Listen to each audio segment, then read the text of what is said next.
우리 코로나로 백신 맞고 사실은 걱정을 꽤 많이 했는데 이제는 독감도 백신 또 맞아야 한다고 그러네요. 우리가 어려면서 어려웠던 건 이 백신 부작용이죠. 심근염, 심낭염, 이 심장의 압박으로부터 시작해서 심장에 오는 병이고요. 또 심지어는 대상포진, 의외로 허리 병에 오신 분들도 꽤 계시다고 그래요. 그리고 뇌경색. 실제로 이 백신 부작용 때문에 많은 분들이 세상을 떠난 건 사실입니다. 자, 그런데요, 비슷하긴 한데 부작용하고 면역 반응은 또 다릅니다.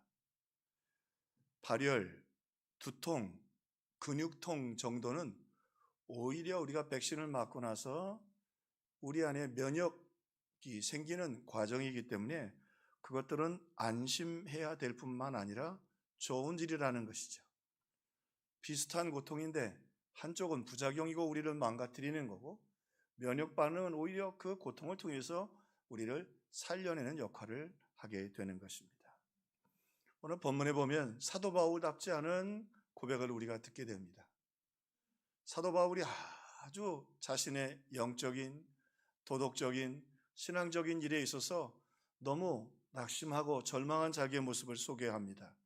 그래서 스스로 말하기를 사망의 몸이라, 다른 번역에는 사망의 늪이라, 헤어나올 수 없는 늪에 빠진 것 같은 사도 바울의 영적인 신앙의 모습을 지금 고백하고 있습니다. 그런데 스스로는 헤어나올 수 없었고 스스로는 점점 더 이 사망의 늪에 빠져들어갔지만, 그럼에도 불구하고 오늘 우리와 함께 계시는, 우리를 인도하시는 그 주님의 은혜로 말미암아 거기서 헤어나오고 또 다시 찬송하게 되고, 그리고 거기서 이렇게 놀라운 하나님의 승리를 맛보게 된 자기의 간증을 통해서 오늘도 믿음으로 살다가 지치고 낙심한 성도들을 향하여 너무 염려하지 마라. 우리가 스스로 일어날 수 없을 때라도 하나님은 함께 하시고 우리를 다시 일으켜 세워주실 것이다. 소망의 메시지를 오늘 주고 있는 것입니다. 자, 그러면서 먼저는요, 바울은 자신이 얼마나 사망의 늪이 무서운가를 스스로 먼저 고백하고 있습니다. 왜냐하면 그것은 우리도 빠지고 바울도 빠지고 믿음이 좋은 사람이든 나쁜 사람이든 시험에 들 수밖에 없기 때문이지요. 바울의 먼저 이 슬픈 고백을 먼저 들어보십시다. 바울이 이렇게 고백합니다. 나도 나를 모르겠다. 보니까 내가 행하는 것을 내가 알지 못하노니 곧 내가 원하는 것은 행하지 아니하고 도리어 미워하는 것을 행함이라. 내가 왜 이렇게 사는지 잘 모르겠단 말이에요. 내가 왜 사도답지 그리고 성도답지 못하게 사는지 내가 날 잘 모르겠다. 그러더니 한 걸음 더 바울이 나가서 얘기합니다. 내가 나를 잘 모를 뿐만 아니라 내가 죄의 지배를 받고 있다 말이죠. 아니, 대사도 바울이 이런 고백을 하면 우리는 어쩌란 말입니까? 그래서 오늘 말씀에도 보니까 내가 원하는 것은 행하지 않고 도리어 미워하는 것을 행함이라. 내가 미워한다고 말하고는 그 미워한 것을 계속 행한다는 거죠. 이 이야기를 자기의 고백으로 쓴 어거스틴이라는 분이 계십니다. 여러분 어거스틴 아시죠? 아마 역사상 가장 경건하고 신실한 성자이면서도 또 설교자였는데요. 이 어거스틴이 자기의 모습을 이렇게 고백했어요. 일부러 제가 그 고백록에 있는 걸 좀 옮겨와 봤습니다. 우리 밭에 포도밭 근처에는 배가 주렁주렁 열린 배나무 한 그루가 있었다. 폭풍우가 치던 어느 날 밤 파렴치하고 어렸던 우리는 배를 훔쳐 멀찌감치 달아났다.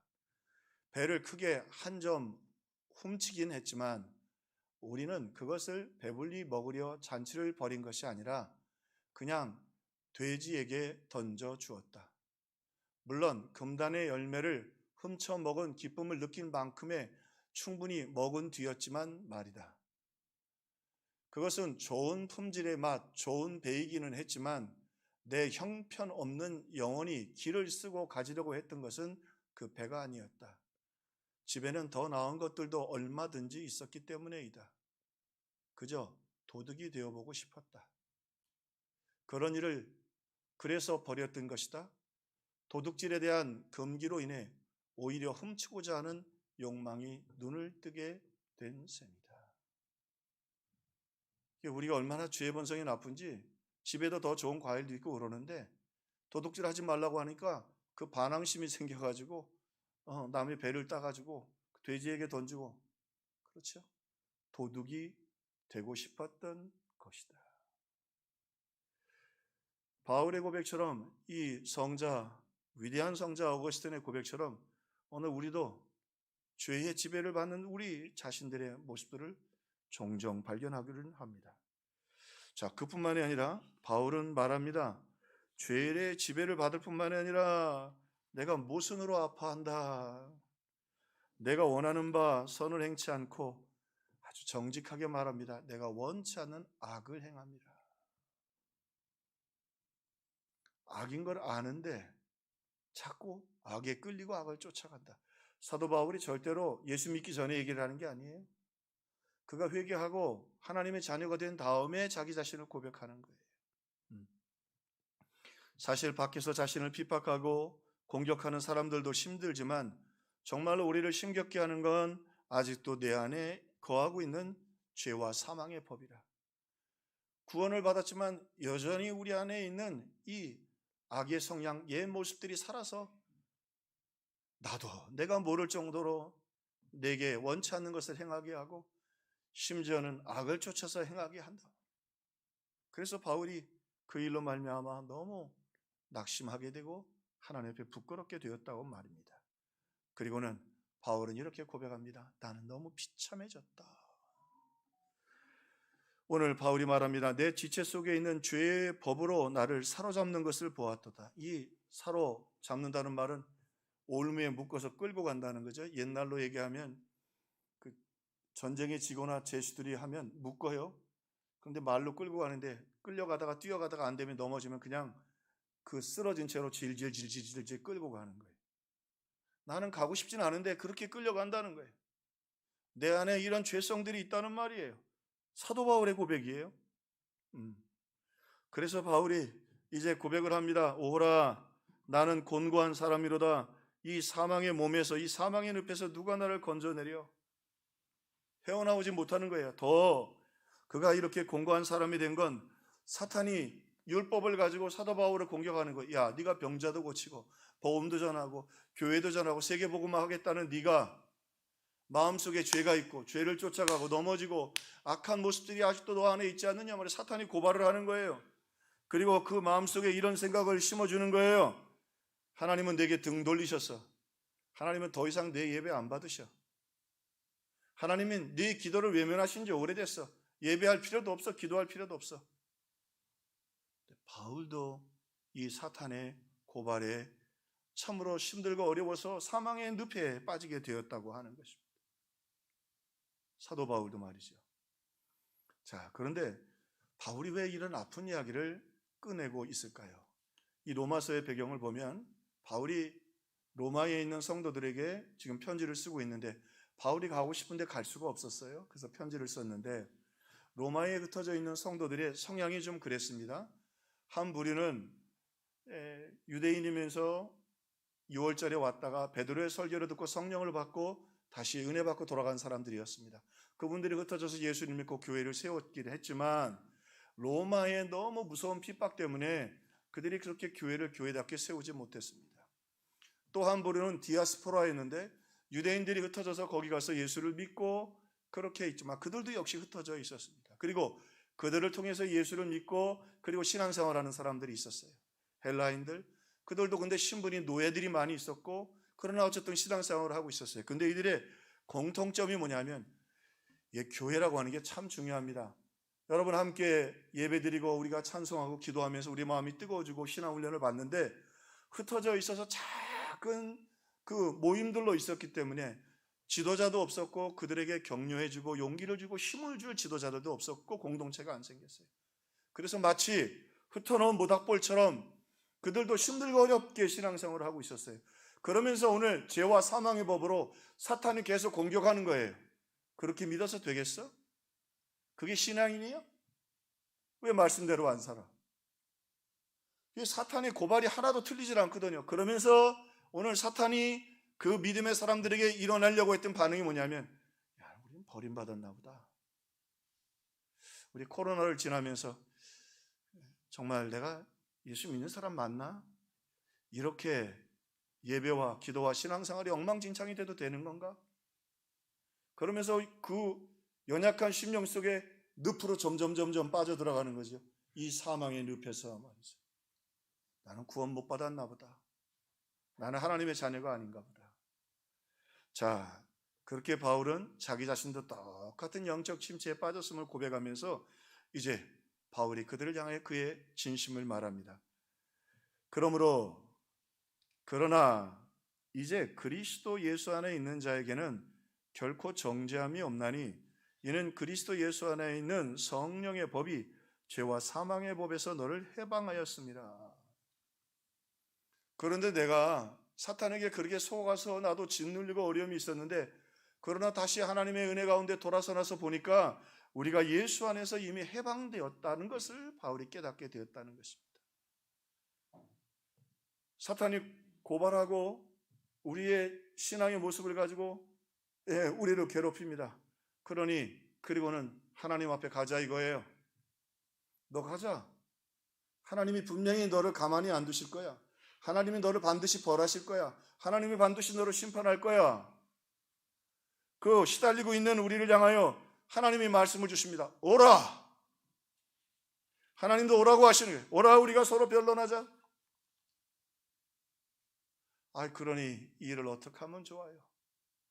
그런데 오늘 말씀해 보니까 예수 그리스도 안에서 우리는 죄와 사망의 법에서 해방되었다. 이 이야기를 좀 설명하기 위해서 우리 역사 얘기를 하면 여러분 이해가 좀 쉬울 줄로 알아요. 1945년 어떤 해인지 아시죠? 우리 해방되던 해입니다. 1945년 1월 이 조선 땅에는 반역자들이 있었습니다. 여러분 잘 아는 분들 반역자들이에요. 김구, 안중근, 유관순, 안창호, 이승만, 이들은 반역자들이었고 테러리스트들이었고 그리고 처형 대상자들이었습니다. 이유는 그들이 일본의 통치하에 있었기 때문입니다. 자, 그런데 우리 핸드폰 소리 울리는 것처럼 1945년 8월 15일 해방이 되고 8월 16일부터는 달라졌습니다. 해방되었어요. 이게 믿음의 해방이 얼마나 중요하느냐. 그리고 대한민국이 독립하고 해방되면서 이 김구, 안중근, 유관순, 안창호, 이승만 이분들은요, 우리나라의 애국 영웅들로 일어나게 되었습니다. 건국 영웅들이고요. 그리고 존경의 대상이었고요. 대한민국에 주는 최고의 훈장들은 다 받는 분들이 되었어요. 뭐가 달라졌죠? 똑같은 분들인데 이게 법이 이렇게 중요한 거예요. 해방되었어요. 이제는 일제가 다스리는 게 아니라 해방되어서 대한민국이 다스리는 나라가 되었기 때문에입니다. 자, 그리고는요, 남아있는 일본 사람들 있죠. 일본 경찰들, 가슴 아픈 건 그 가운데 조선인이 있다는 게 좀 가슴이 아팠지만 일본 경찰들 여전히 칼을 차고 있고 총도 가지고 있었을 거예요. 칼 차고 있고 총 가지고 있습니다. 그러나 대한독립 만세를 부르는 우리 조선인들에게는 그거 없어요. 태극기밖에 들고 있지 않아요. 태극기로 뭘 어떻게 하겠다는 거예요. 그러나 오늘 그들은 칼을 가지고 있고 총을 가지고 있지만 떨고 있어요. 해방됐기 때문에 그래요. 그리고 그들을 향해 담대하게 말합니다. 빨리 나가라. 안 그러면 죽는다. 너희들 빨리 돌아가. 안 그러면 너희들 생명 살아남지 못한다. 그 일본 사람들 좀 약간 비열한 데 있잖아요. 큰 소리 치고 해방 전까지만 해도 말이죠. 허리를 숙이고 태극기밖에 없어요. 칼 차고 있어요. 여러분 이게 법이 이렇게 무서운 거예요. 해방의 법이. 너희들 어서 돌아가라. 여기는 우리 땅이야. 여기는 우리 땅이야. 비록 우리가 죄를 짓고 사탄이 우리를 고발하고 우리를 하나님이 너희들 가만 안 둘 거라고 얘기하지만 하나님 말씀하십니다. 예수 그리스도 안에서 우리는 해방됐단 말이에요. 예수님이 우리의 모든 죄를 다 십자가에 지시고 다 갚으셨어요. 너 칼 차고 있으면 뭐해? 히로시마에 핵폭탄 떨어져가지고 네 나라 쑥대 받았어. 한 방 더 맞아야 되겠어? 두려워 떨 수밖에 없죠. 오늘 바울은 이 사실을 로마에 있는 성도들, 믿음으로 살지만 지치고 때로는 숨어야 되고 순교의 핍박과 어려움 속에 있지만 당당하게 얘기합니다. 로마가 아무리 힘을 가지고 있어도 오늘 믿음의 사람들은 이미 그리스도 안에서 해방되었고 두려워하고 염려하지 말라. 하나님이 너희와 함께하고 계시다. 한 걸음 더 나가서 바울은 말합니다. 우리는 성령의 법으로 이미 승리했다고. 성령의 법으로. 자, 그리고는 사탄이 우리들을 하나님께로 끌고 갑니다. 그래도 하나님 말씀하세요. 오라. 이사야서에 보니까 오라, 우리가 서로 변론하자. 너희 죄가 주홍 같을지라도 양털까지 시게 될 것이고 진홍같이 불 끌지라도 눈과 같이 쉬어지리라. 사탄이 고발해가지고 그 고발을 여기서 보좌 앞에 나가서 그래, 바울이 말한 것처럼 오라 나는 공고하도다. 하나님이 나를 어떻게 하실까 걱정했더니 하나님 뭐라고 말씀하셔요? 그래, 너희들 죄를 가지고 왔느냐? 사탄이 고발하느냐? 내가 양털처럼 시게 하고 눈과 같이 쉬게 하리라 말이야. 왜? 우리 예수 안에 있거든. 죄 때문에 고발당해 갔는데 우리 그리스도의 보혈 다 깨끗게 장결케 해주셨어. 그뿐만이 아니에요. 오늘 그렇게 보좌 앞에 나갔더니 우리 하나님 말씀하십니다. 깨끗하게 우리를 해놓으시고는 이렇게 선포하십니다. 그가 찔리면 우리의 죄악을 인하며 그가 상함은 우리의 허물을 인함이라. 그가 채찍에 맞음으로 우리가 평화를 누리고 그가 징계를 받음으로 우리가 나음을 입었도다. 얘들아, 너희들이 죄가 없을 뿐만 아니라 이젠 그리스도 예수 안에서 너희들을 내가 평화를 주리라. 너에게 자유를 주리라. 내가 너희들의 나음을 주리라. 치유를 주리라. 이거 사탄 입장에서는 정말 답답한. 아니 분명히 죄인 아니냐고, 율법을 어기지 않느냐고 고소장 기소장 써서 하나님 앞에 다 내었는데 하나님 뭐라고 말씀하셔요? 그래서 여러분 이 복음이에요. 이게 그리스도 안에 있어요. 야, 내 아들이 다 십자가에서 다 갚지 않았느냐? 얼마나 더 갚아야 하느냐 말이야. 내 아들이 가슴에 창을 찌를 때까지 그거 다 죄를 갚았는데 어디 내 자녀들이 죄를 묻느냐 말이야. 그들은 이미 양털처럼 쉬고 그들은 눈과 같이 하얀 깨끗한 내 자녀들이라. 그리고 내가 그뿐만 아니라 내 아들의 그 공로로 그들의 질병을 치료하고 그들에게 평화를 주리라 말이죠. 또 이사야서의 말씀해 보니까 그래요. 사탄이 그저 우리를 고발해가지고 죄송합니다만 막 너무 지치고 만신창이가 돼서 특세 때 나왔어요. 야, 이거 이러다가 내가 이거 하나님 앞에 매 맞는 거 아닌가? 매는커녕 하나님 말씀하세요. 너희 죄가 주홍 같을지라도 눈과 같이 쉬고 진홍같이 붉을지라도 양털같이 희리라 말씀하시고 그 다음에 뭐라고 말씀하시냐면 너희들이 순종하면 풍성한 것으로 먹으리라. 하나님이 평화와 나음만 주실 뿐만 아니라 너희들이 즐겨 순종하면 땅의 아름다운 소산을 먹을 것이라. 너희들을 풍요롭게 하리라. 이거 사탄 입장에서는 정말 환장하는 거죠. 사탄은요, 여기까지는 계산을 못하는 거예요. 하나님의 사랑을 몰라요. 그러니까 이게 믿음으로 산다는 게 얼마나 중요해요. 오늘 우리는 고발을 받지만, 우리는 넘어지지만, 오늘 예수 그리스도의 은혜로 말미암아 우리는 해방되고 오늘 자유를 누리고 그 다음엔 더 나가서 하나님의 풍성한 복까지 주시네요. 성령의 법이에요. 성령 우리 안에 내주하시면서 결코 우리를 떠나지 아니하셔요. 우리가 뭐라고 말을 못하는데 하나님 편에 와서 우리는 움츠러거려요. 우리는 죄를 졌어요. 우리는 죄인이에요. 그런데 성령이 우리 안에 거시 우리 변호사가 되시네. 우리 변호사가 되시네. 그래도 예수님 영접하지 않았느냐고. 바울이 말합니다. 분명히 이 로마서 8장을 통해서 성령이 아니고서는 누구도 예수 그리스도를 주로 하실 수 없느니라. 우리가 한 말은 주님의 보좌 앞에 나가서 단 한마디에 주님 죄송합니다 말도 못해. 왜?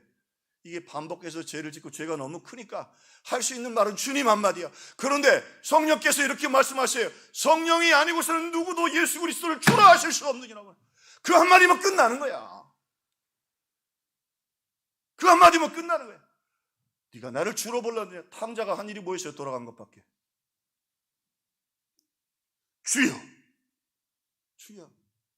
기도할 자격도 없고 기도할 공로도 없고 주여. 그리고 그 앞에 나왔더니 우리 주님 말이죠. 용서하시고 자유 주시고 평화 주시고 낫게 해주시고 그리고 풍성한 것으로 채워주시고 그리고 말씀하세요.